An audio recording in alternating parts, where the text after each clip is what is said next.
हमारे साथ में बीजेपी के प्रवक्ता शिवम त्यागी जी जुड़े हुए हैं।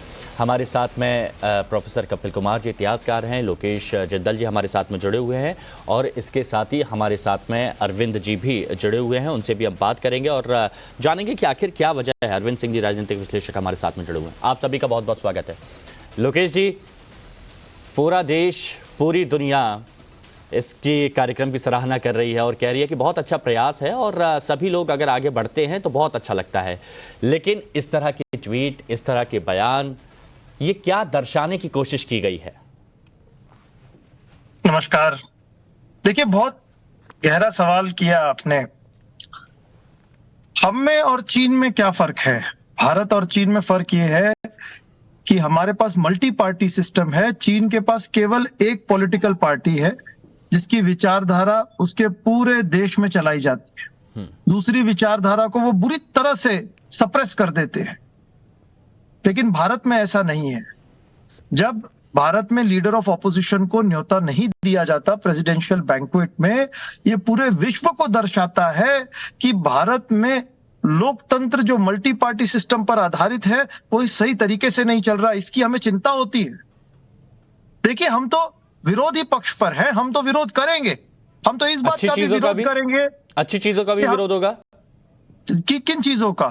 नहीं, आपने बोला कि हम विरोधी हैं तो हम तो विरोध करेंगे, चाहे वो ठीक हो या गलत हो। जब 8, 9 और 10 तारीख को पूरा दिल्ली बंद होता है, जिसके कारण जो छोटे मोटे व्यापारी हैं, जो लोग रोजमर्रा का जीवन अपने हैंड टू माउथ के सस्टेनेंस पर है, उनको 10,000, ये पूरे इकोनॉमी पे 10,000 करोड़ का घाटा होता है। अच्छा। तो क्या उनके लिए हम आवाज नहीं उठाएंगे? अच्छा। क्या हम आवाज नहीं उठाएंगे उन लोगों के लिए जिनको आर्थिक और सामाजिक स्तर पर इस कार्यक्रम से नुकसान हो रहा है? या फिर आप चाहते हैं कि हम केवल सरकार की नीतियों पर ताली बजाते रहे और बस बोलते रहे वाह मोदी जी वाह?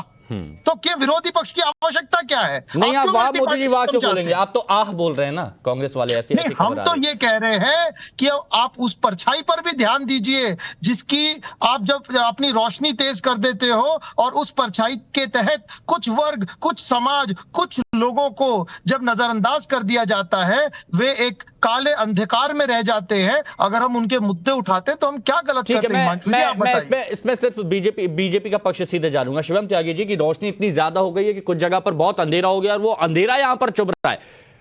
आज G20 में इन्होंने कहा कि भाई हम तो विरोधी पार्टी हैं, हम तो विरोध करेंगे और हम तो वाह मोदी जी वाह नहीं कर सकते।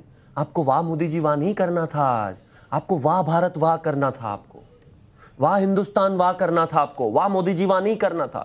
G20 हिंदुस्तान करा रहा है, हिंदुस्तान ऑर्गेनाइज कर रहा है, भारत ऑर्गेनाइज कर रहा है और उस देश के प्रधानमंत्री गलती से जिनको आप नफरत करते हैं वो आदरणीय प्रधानमंत्री नरेंद्र मोदी जी हैं। गलती से वो इस देश के इतने पॉपुलर प्रधानमंत्री हैं कि उन्होंने जिस तरीके से इसको ऑर्गेनाइज किया आप बर्दाश्त नहीं कर पा रहे हैं। अब वहां पर 4 बूंदे पड़ी और अगर थोड़ा सा पानी वहां पर भर गया भारत मंडपम पर तो पूरी की पूरी मंडली ही शुरू हो गई। कोई उसको अलग अलग भाषाओं में ट्रांसलेट करके भी लिख देते। सारे देशों के अलग अलग प्रेसिडेंट को भेज दो ना कि ये देखिए थोड़ा सा पानी भर गया यहां पर। वो जो ब्यूटिफिकेशन का काम हुआ है उसको भी जो है अलग अलग भाषा में लिख के सारी दुनिया में भेजो। उससे तो तारीफ होगी कांग्रेस की, क्योंकि कांग्रेस वाले तो हिंदुस्तानी है नहीं, कांग्रेस वाले तो भारतवासी है नहीं। इज्जत अगर हो रही है तो भारत की हो रही है, तो इसमें कांग्रेसियों की तो इज्जत हो नहीं रही, उनको तो बर्बादी लग रही है, उनको तो दुख हो रहा है। उस समय में जब हिंदुस्तान में सबको पता है कि सारे राष्ट्राध्यक्ष जो है महात्मा गांधी के वहां स्थल पर जाएंगे, राजघाट पर, उस दौरान जाकर इंटेंशनली बाहर ये बोलना कि भारत में लड़ाई गांधीवाद और गोडसेवाद, और ये क्या है? किसको अपमानित करना चाहते हो भाई? नरेंद्र मोदी जी से आपकी लड़ाई हो सकती है, भारत से लड़ाई नहीं है आपकी। और ये ट्वीट देखिए, इनके star national spokesperson Supriya Shridev जैसे लोग वो लिखते हैं नीचे और उस पर डालते हैं कि चांदी की सोने की चम्मच में खाएंगे आदरणीय प्रधानमंत्री श्री नरेंद्र मोदी जी। अरे उस पार्टी के प्रवक्ता हो जो पैदा सोने की चम्मच मुंह में लेकर हुए हैं, जिनका इसके अलावा कोई अचीवमेंट नहीं है। ये लिखते हुए शर्म नहीं आती आपको? मैं मानता हूं कि ऑपोजिशन होता है, मैं मानता हूं मुद्दों पर विरोध होना चाहिए। ये मेहमान लेकिन हमारे हैं, ये हिंदुस्तान हमारा है, इसमें रहते सब हैं। यहाँ पार्टियां सारी एक ही देश में रहती हैं, एक ही झंडे के नीचे अच्छा, रहती हैं और उसी झंडे का रिप्रेजेंटेशन कर रहे हैं इस देश के प्रधानमंत्री। लेकिन फ्रस्ट्रेशन, हताशा, शुरुआती जवाब ना बनने में इतनी नफरत हो गई है कि देश को गाली देना शुरू कर दिया। अच्छा, शुरुआती जवाब आपको मिल गया होगा लोकेश जिंदल जी। मैं प्रोफेसर कपिल कुमार और अरविंद जी के पास जाऊं, लेकिन उससे पहले जरा एक जवाब दीजिएगा। जब पूरी दुनिया की नजर भारत पर टिकी हुई थी तो क्या इस वक्त राजनीति को दूर नहीं रखा जा सकता था? बिल्कुल, ये सवाल आप भाजपा से पूछिए ना, क्यों लीडर ऑफ ऑपोजिशन को इनवाइट नहीं किया गया प्रेसिडेंशियल बैंक्वेट? आप इस बात को लेकर नाराज हैं कि खड़गे जी को न्योता नहीं दिया गया? प्रश्न क्यों नहीं करते हिमांशु जी? आप इस बात को लेकर नाराज हैं कि आप इस बात को लेकर नाराज हैं कि खड़गे जी को न्योता नहीं दिया गया, या फिर इस बात को लेकर नाराज हैं कि ये झुग्गी बस्तियों को ढका गया जैसे आप कह रहे हैं? हिमांशु जी, किस बात का भय है आपको? मुझे इस बात का जवाब दीजिए पहले कि खड़गे जी को न्योता नहीं दिया गया, इस बात से नाराजगी है, या फिर जैसा आप कह रहे हैं कि झुग्गी बस्तियों को छुपा दिया गया, जानवरों पर अत्याचार किया गया, इस बात से नाराजगी है? ये बताइए पहले। आपको ज्ञान होगा, पहले ये तो बताइए। ऑर्डर टेबल ऑफ प्रेसिडेंस में लीडर ऑफ ऑपोजिशन जो है, ही होल्ड्स अ कैबिनेट रैंक, और उन्हें हर वक्त प्रेसिडेंट्स के तहत, प्रोटोकॉल के तहत इन्विटेशन दिया गया है। तो मुझे इस बात का जवाब दीजिए कि ऐसी क्या राजनीति थी, ऐसा क्या कारण था जो इन्विटेशन नहीं दिया गया? अच्छा, ठीक है। अब इस बात को लेकर देखिए, सबसे पहले शुरुआत कहां से हुई कि गरीबों को छुपाया जा रहा है, गरीबी छुपाई जा रही है, और उसके बाद दूसरी बात पर अब आ गए कि खड़गे जी को न्योता क्यों नहीं दिया गया। इसका जवाब फिर प्रोफेसर साहब के पास। हाँ बोलिए। 10 सेकंड्स दे दीजिए।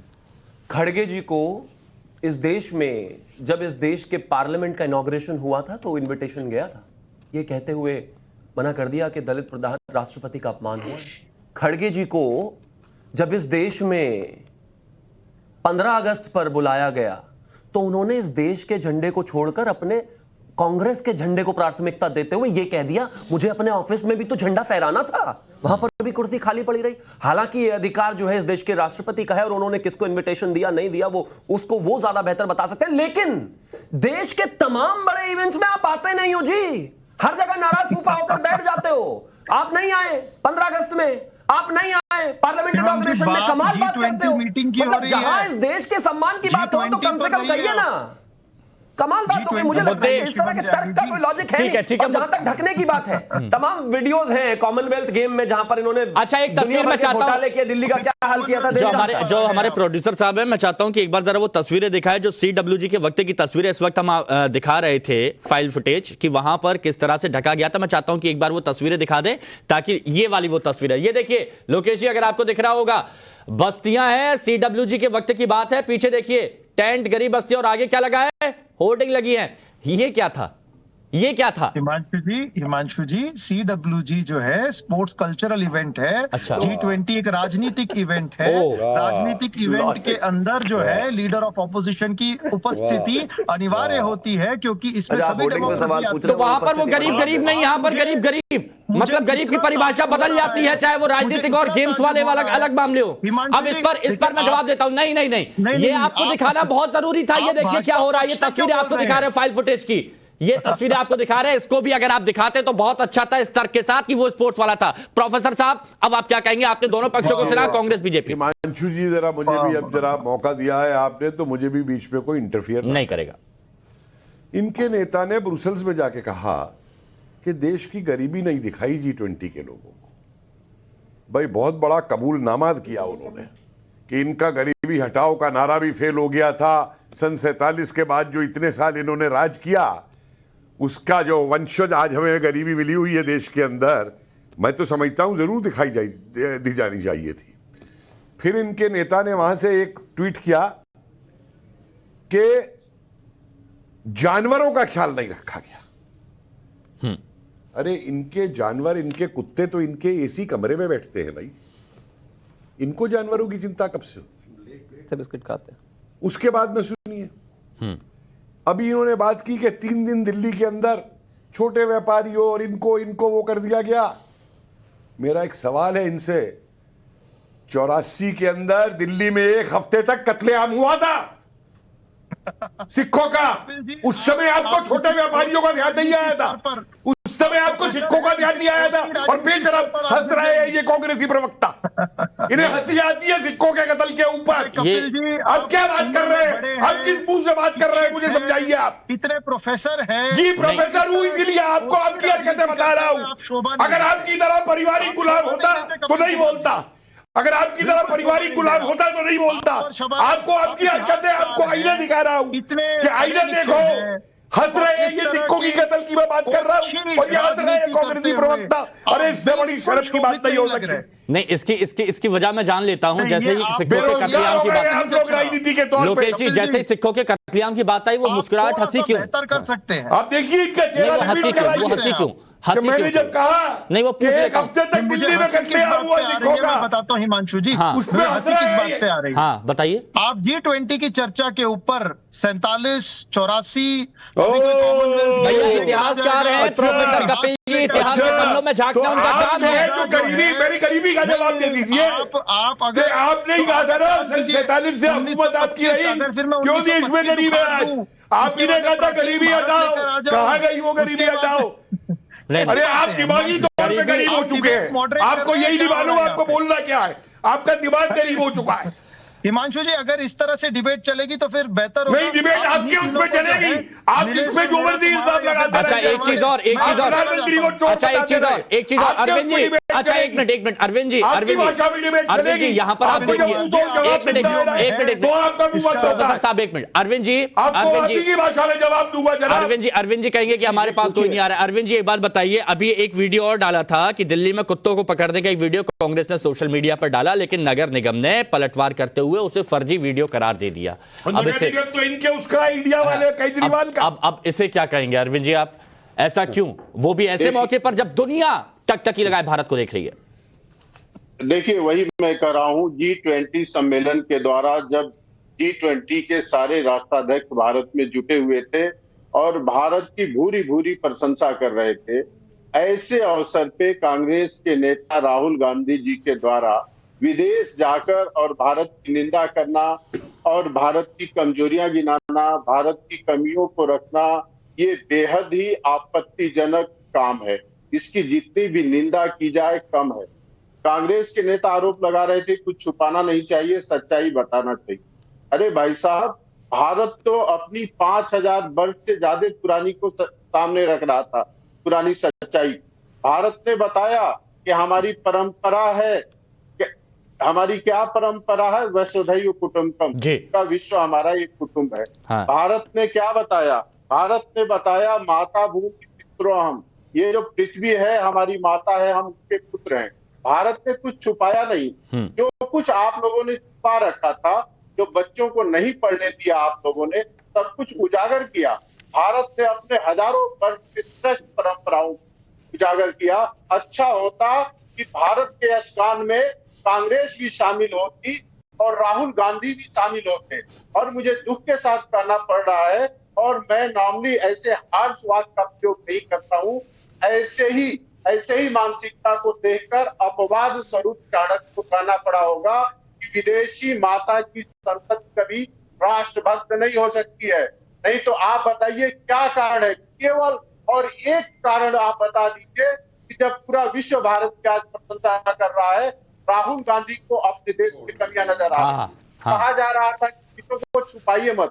जब मेहमान आते हैं तो हम घर के पर्दों को बदलते हैं, घर को साफ सुथरा करते हैं। क्या चाहते हैं कि उस समय कोई साफ सुथरा ना हो, हम उनको गंदगी ले जाकर दिखाएं? आपकी मानसिकता क्या है कि पूरे देश में हमारी भारत की बदनामी हो? आप चाहते क्या है?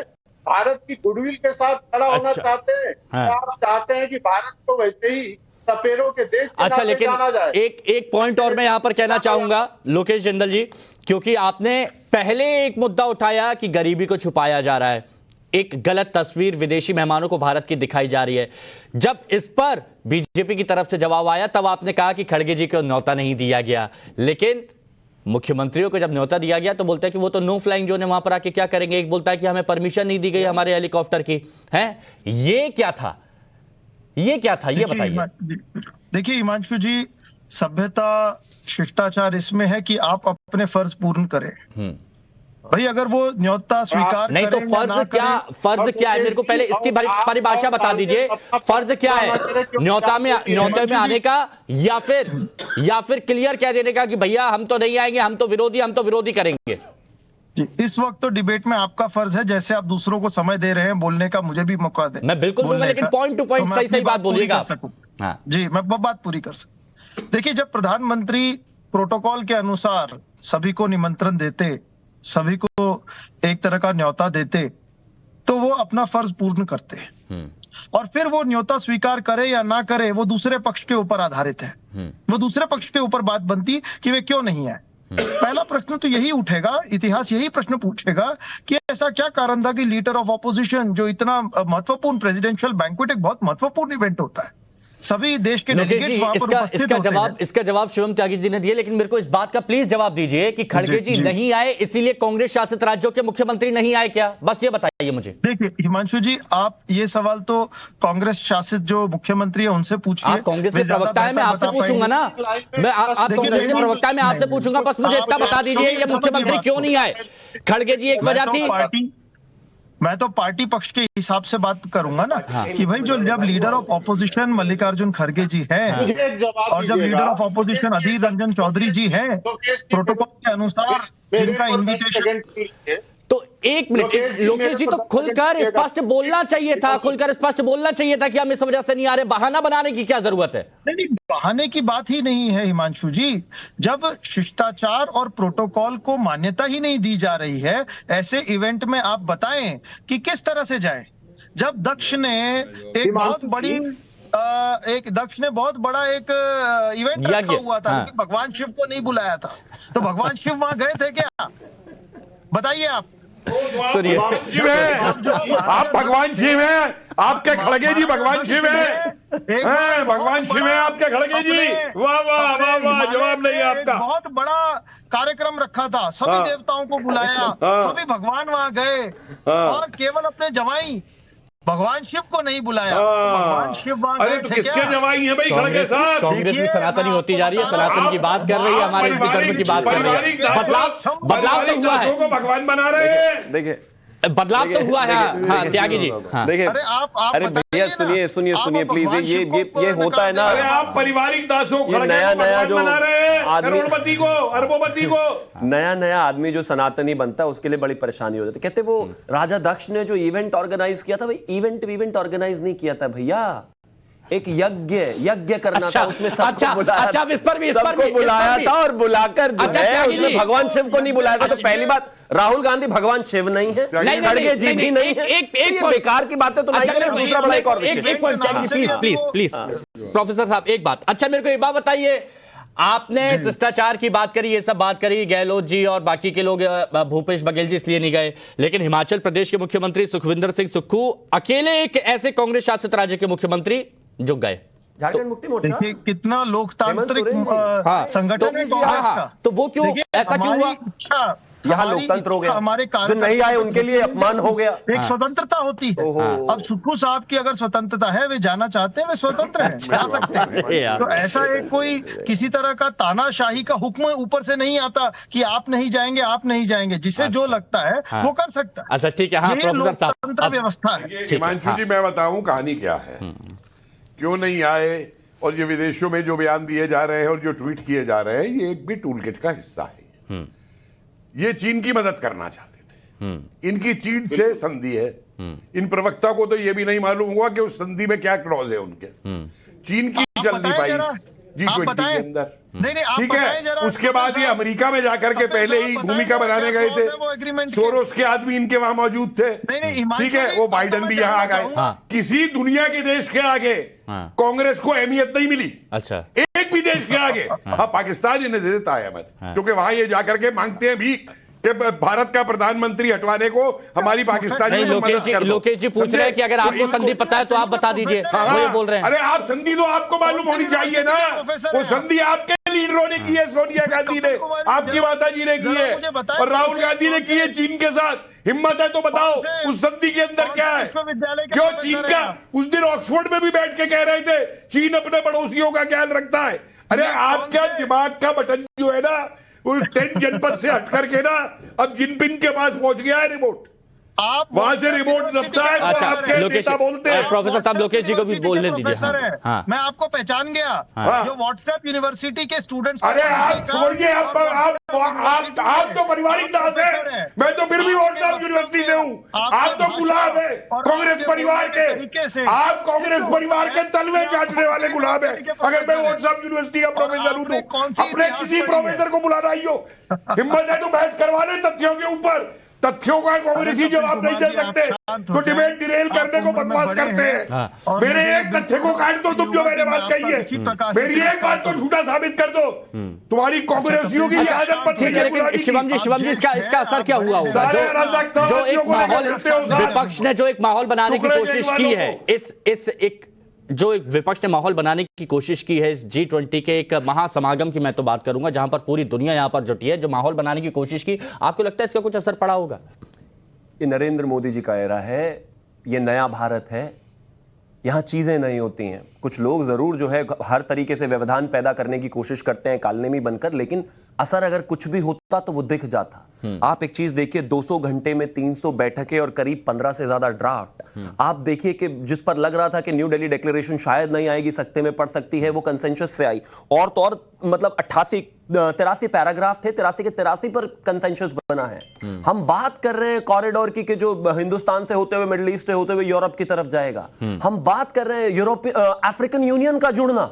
शायद इनको समझ आए नहीं आए, लेकिन अफ्रीकन यूनियन का जुड़ना यानी कि 55 देश जो G20 से आकर जुड़े, जिनकी आबादी 1 अरब से ज्यादा है, वो यहां पर आकर जुड़ते हैं। मेरे देश के प्रधानमंत्री का ही करिश्मा है ये। और वो जुड़ने के साथ साथ आने वाले समय में उसका प्रभाव ये होगा, क्योंकि वो एक मार्केट है जहां पर चाइना कहीं ना कहीं कई देशों को लोन देकर जो है बहुत ज्यादा ब्याज पर एक अलग तरीके से चीजों को कर रहा था, वहां हिंदुस्तान जा रहा है। मुझे लगता है इन लोगों को इन चीजों को समझने में भी बहुत समय लग जाएगा। और बहुत सीधी बात है, जिस तरीके से हिंदुस्तान ने अपने आप को प्रोजेक्ट किया है, जिस तरीके से यूक्रेन और रशिया का वॉर होने के बावजूद भी एक भी स्टेटमेंट पर, एक भी पैरा पर, एक भी जगह पर कहीं भी ऐसा नहीं हुआ कि किसी का कंसेंसस नहीं बना, यानी कि सबने जो है अपनी तरफ से पूरे तरीके से सहमति दी। ये अपने आप में बहुत बड़ी बात है। इन्होंने बहुत कोशिशें की इसको खराब करने की, इन्होंने बहुत कोशिशें की देश को बदनाम करने की, इन्होंने बहुत कोशिशें की देश को सांप सपेरा वाला दिखाने की, इन्होंने जो संभव हो सकता था कांग्रेस से।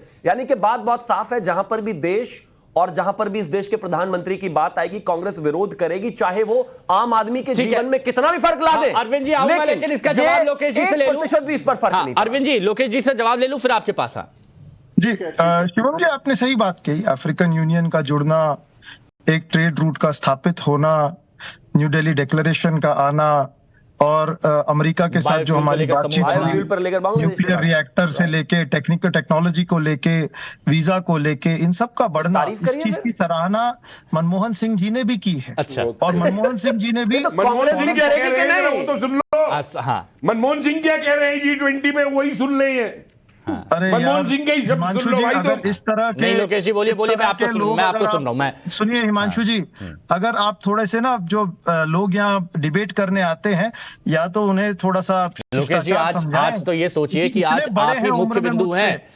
नहीं, सेंटर ऑफ अट्रैक्शन आप ही हैं। आप क्या जो है झूठ बोलने आते हैं ना, फरेबी। प्रोफेसर साहब इनको भी समझा दो। प्रोफेसर साहब एक मिनट, सेंटर ऑफ अट्रैक्शन आज आप ही हैं। आप देखिए ना, शीला जी की बात को लेकर आपने किस तरह से बयानबाजी यहां पर बदल दी, आपने राजस्थान को लेकर किस तरह से बात बदल दी, आपने सुक्खू जी को लेकर, तो आज आप ही की बात सुन रहे हैं हम।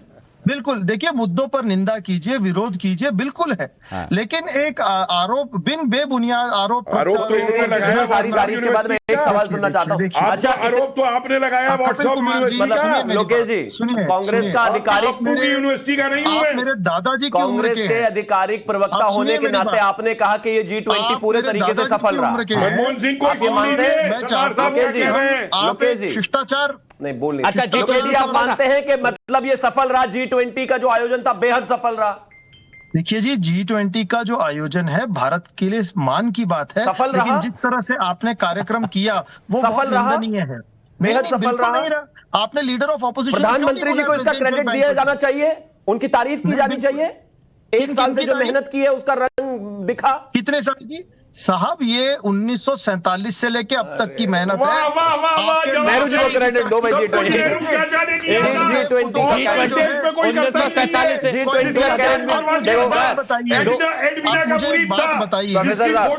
2007-2008 के बाद G7 बना, उसके बाद तो फिर G20 की बात करना चाहिए।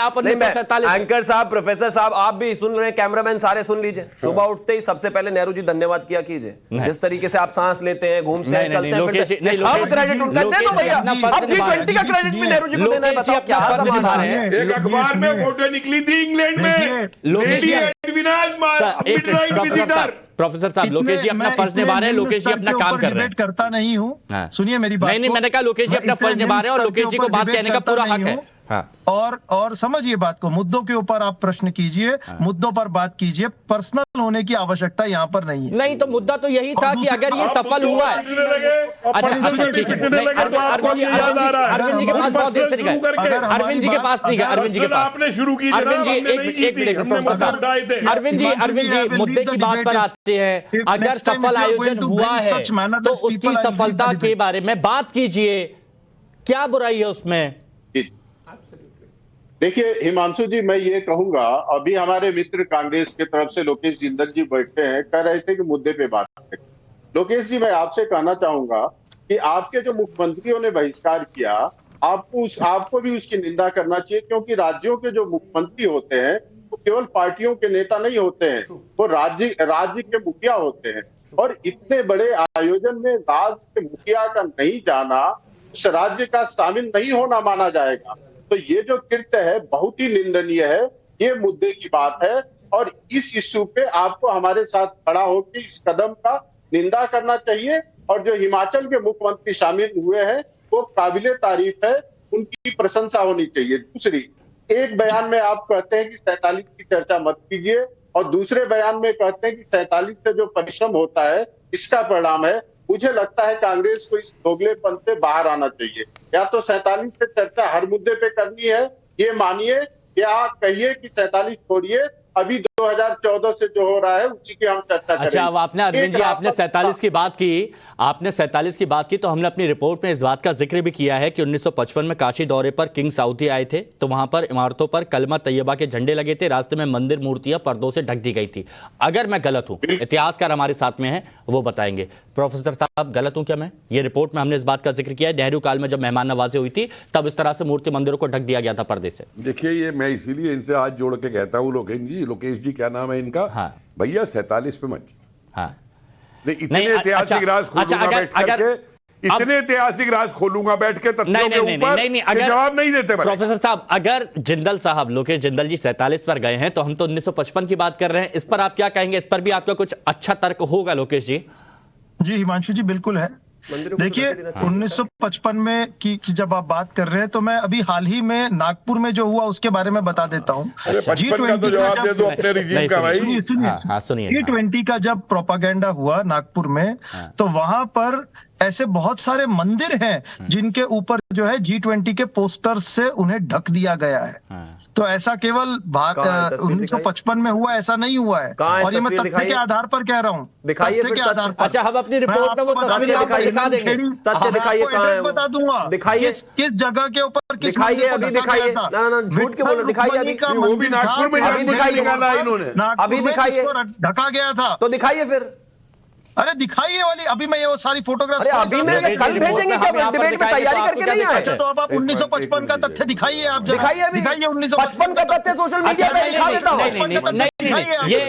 ये अभी के उसमें लेकर चले गए। लेकिन लोकेश जी, मुझे ये बताइए 55 में वो मेहमान नवाजी क्या थी, मुझे बस ये बताइए। जी देखिए हिमांशु जी, हमने जो जिस चीज का विरोध किया है वो उस विरोध किया है कि जब आपके पास समय था कि आप इसका जवाब दीजिए, लेकिन मुझे 55 और जैसे आपने CWG के लिए तर्क दिया, मुझे ये बताइए कि जब आए थे तो उनके लिए क्या किया था आपने? ये 1955 के बारे में पहले बताइए। अभी सरकार के पास वक्त था, पैसे था, उन झुग्गी झोपड़ियों अच्छा, मतलब तब आपको नहीं पता था कि यहाँ पर आने वाले हैं किंग, और इसलिए अचानक से ये सब किया गया? 1955 के अंदर भारत की गरीबी रेखा कितनी थी? अच्छा, तो वहां पर आप गरीब थे, इसीलिए उनको रिझाने के लिए आपने ये किया? कितना बजट होता था? नहीं, आप गरीब थे तो रिझाने के लिए ये किया? क्या भारत की स्थिति थी? अरे आप ये बताइए ना, आप अपने स्टैंड क्लियर कीजिए कि तब आप गरीब थे, आप मजबूर थे, इसीलिए मंदिर मूर्ति को ढकना पड़ा। आप गरीब थे, मजबूर थे। 1955 की अगर बात करते हो आज से, तो आप 1955 के हालातों को भी स्टडी कीजिए। अच्छा, एक मिनट हिमांशु दीजिए मुझे। भारत की गरीबी रेखा क्या थी? हमारे पास तो वहां पर आप मजबूर हो गए, आपके पास कोई और चारा नहीं था, तो आपको वहां पर मंदिर मूर्तियों को ढकना पड़ा। क्यों? क्योंकि काशी दौरे पर आए थे किंग सऊदी, है ना? तब आप मजबूर थे। आप हिमांशु जी इतनी घिनौनी बात कर रहे हैं, और अरे आप कर रहे हैं, मैं प्रूफ दिखा रहा हूं, मैं रिपोर्ट दिखा रहा हूं, और मैं गलत बात कर रहा हूं। अंदर आप, मैं ये नेशनल टेलीविजन पे क्लेम कर रहा हूं, सुनिए, क्या क्लेम कर रहे हैं बताइए। होती है, सुनिए मेरी बात, अगर मेरी बात झूठी होती है, I take the onus of holding myself responsible for spreading fake news. सुनिए, अगर ये गलत हुआ, G20 अगर ये गलत हुआ जो मैं यहाँ पर बता रहा हूँ, अगर ये गलत हुआ मैं पत्रकारिता छोड़ दूंगा। मैं और बोलिए 1955 में ये हुआ था, आप मान रहे हैं ना? वहां पर आप अलग तर्क दे रहे हैं। शीला दीक्षित के दौर पर आप अलग तर्क दे रहे हैं, आप अपने हिसाब से तर्क दे रहे हैं। मंदिर ढके प्रोफेसर साहब, ये देखिए, मैंने लोकेश जी को बता दूं भारत सरकार से क्या गए हैं। गलती हुई है G20 के अंदर। इनके जो वो राहुल गांधी जी हैं, उनके ट्वीट के हिसाब से कह रहा हूं मैं, बहुत बड़ी गलती की। भारत सरकार को दिल्ली में बड़े बड़े पोस्टर लगाने चाहिए थे जिसमें राहुल गांधी के कुत्तों की फोटो लगाई जानी चाहिए थी और लिखना चाहिए था कि हमारे देश में तो विरोधी दल के नेता भी अपने कुत्तों को एसी में रखते हैं, इसलिए हमारे देश के कुत्तों जानवरों का ख्याल मत रखिए। सुनिए, और दूसरा पोस्टर लगाते कि हाँ भाई भारत में बेरोजगारी है, सबसे बड़ा ये बेरोजगार है राजनीतिक इस देश के अंदर, और इसकी फोटो लगा देते। ये गलती कर दी भारत सरकार। देखिए, लोकेश जिंदल जी चले गए, आपने एक सवाल उठाया, लोकेश जिंदल जी चले गए तो जवाब ही नहीं दे सकते, तथ्य ही नहीं है उन पे। हाँ, 3 एग्जाम्पल हमने दिए शिवम त्यागी जी, लेकिन अपने हिसाब से देखिए, हमने एक बार फिर से यहां पर बता दें, 1955 में काशी दौरे पर जब किंग सऊदी आए थे, तब इमारतों पर कलमा तैयबा के झंडे लग गए थे, तब मूर्ति मंदिर को ढक दिया गया था। इस पर सवाल पूछा, इसका अलग जवाब। CWG के टाइम पर क्या हुआ, कैसे झुग्गी बस्तियों को ढक दिया गया, उस पर सवाल पूछा तो उसका तर्क बिल्कुल अलग दिया गया। और जब हमने यह पूछा कि आपके राजस्थान, आपके छत्तीसगढ़ के मुख्यमंत्री क्यों नहीं आए, उसका जवाब अलग दिया गया। लेकिन जब पूछा गया कि हिमाचल के आ गए, तो बोलते ये हमने स्वतंत्रता दे रखी है। मतलब हर जवाब अपने हिसाब से। देखिए, मैं बस एक ही चीज़ कहना चाहता हूं कि जब आपके घर में, परिवार में कहीं पर भी मेहमान आते हैं, तो आप चीज़ें बेहतर से बेहतर, साफ शुद्ध और ब्यूटिफिकेशन का हर तरीके से वो काम करते हैं जो आपके बजट में हो, जो आप कर सकते हैं। और ये सिर्फ हिंदुस्तान का ही नहीं है, हमारा तो कल्चर है वासुदेव कुटुंबकम का। हमारा तो कल्चर है कि अगर मेहमान आ जाए और घर में 5 कप हैं और हम उन्हीं में जनरली चाय पीते हैं, मेहमान आए तो वो जो अंदर रखा होता है वही निकालकर सेट नए कप में उसको चाय दी जाती है, वो एक विषय है। लेकिन देश को भी अगर कहीं प्रेजेंट करना हो तो दुनिया में कोई ऐसा देश नहीं है जो अपनी जो अच्छी तस्वीर नहीं है, या यूं कहिए जो सबसे बेहतर तस्वीर है उसी को दिखाते हैं। लंदन की सबसे बेहतरीन तस्वीर ही आपको इंटरनेट पर मिलेंगी, इटली की सबसे बेहतरीन तस्वीर ही आपको सबसे वहां इंटरनेट पर मिलेगी, वेनिस की सबसे बेहतरीन तस्वीर ही आपको इंटरनेट पर मिलेंगी। मैं मानता हूं कि जब दुनिया के राष्ट्राध्यक्ष G20 देश आपके देश में आ रहे हो और आप अगर किसी चीज को बेहतर करना चाहते हैं, ब्यूटिफाई करना चाहते हैं, उसको एक बेहतर तस्वीर दुनिया के सामने प्रोजेक्ट करना चाहते हैं, इसमें बुराई नहीं है। मैं कहता हूं किस सरकार ने तब भी किया, हमें अपनी संस्कृति दिखानी है। अगर आप 1955 के नेहरू जी की बात करते हैं कि उन्होंने मंदिरों को छुपा दिया था, तो मेरे देश के प्रधानमंत्री ने पूरी संस्कृति दिखाई है। यानी मेरे देश के प्रधानमंत्री ने उसको छुपाया नहीं है। मेरे देश के प्रधानमंत्री ने हर चीज को ऑपरेट किया, और खुद यूके के प्रधानमंत्री मंदिर विजिट करके आ रहे हैं। पूरी दुनिया भारत के इस प्रयास को अप्रिशिएट कर रही है। पूरी देश को बेहतर दिखाना भी हमारी जिम्मेदारी है। पूरी दुनिया भारत के इस प्रयास को अप्रिशिएट कर रही है और कह रहे कि एक नए आयाम पर भारत इस समागम को लेकर गया है। तो ऐसे में अगर देश की खातिर सब एकजुट होते तो बहुत अच्छा भी लगता। बहुत बहुत शुक्रिया आप सभी का हमारे साथ जुड़ने के लिए, इस चर्चा में शामिल होने के लिए बहुत बहुत शुक्रिया।